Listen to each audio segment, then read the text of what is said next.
So convincingly tonight? Well, one, we had a lot of respect for Arkansas coming in, and we knew that they were capable of beating anybody in this building because we've got so much respect for their fans in this building here. And I thought really after our game the other night, our guys did a really good job preparing, getting ready to come here, and I thought all around we played a really good all-around basketball game and shot the ball well. Didn't make as many threes as we normally take or shoot, but just got a really good all-around performance from everyone that was in the game. It seemed like in the first half, Arkansas kind of kept being able to climb back in it when you guys would separate a little bit. What was it in the first half that Arkansas was doing to kind of allow them to do that? Well, we wanted to.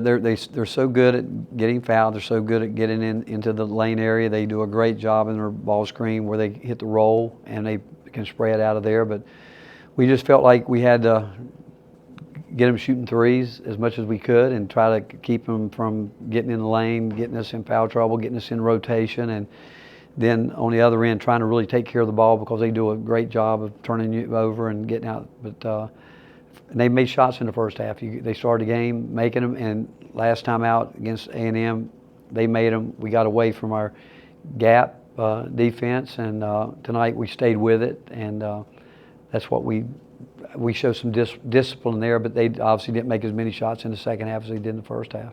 Yeah, I was going to ask you kind of what you thought was behind that drastic difference in shooting for Arkansas in the second and the first. The game is a game that the one thing coaches can't coach is making shots, and we know our guys, we know what we see in practice every day, and Eric's a terrific coach. He knows his teams, he knows his players better than anybody, and there's some nights when we get great looks, they don't go in. And it's those nights when you hope you can find other ways to facilitate some offense. And that's where I thought Jonas played a heck of a game for us tonight. And Tobey did some things in there. But I just think that, again, in the game when you get behind and you got to start making those threes or making those plays, it gets more difficult. And but, again, we just felt like we had to try to force him into as many jump shots as we could. And then with Jonas, just what led to him kind of playing like this again? And what do you feel like this team's ceiling is when he plays like that?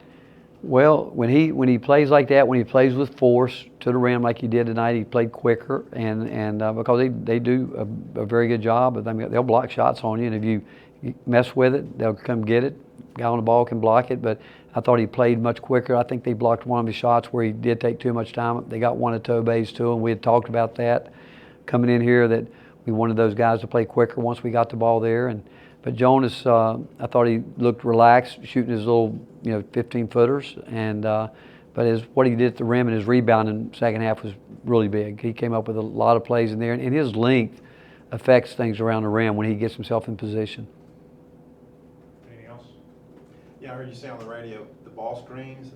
They might not have completed any of those tonight. I mean, how big was that? Well, it was big that we didn't want them to hit the roll. They do a great job of passing it there, and they do a great job of doing that as good as anybody that we play against. And we just felt like it was important that we tried to take away the roll man as much as possible and try to keep him on the perimeter and again just try to keep him out of the high percentage area because his teams have always done a great job of exploiting that.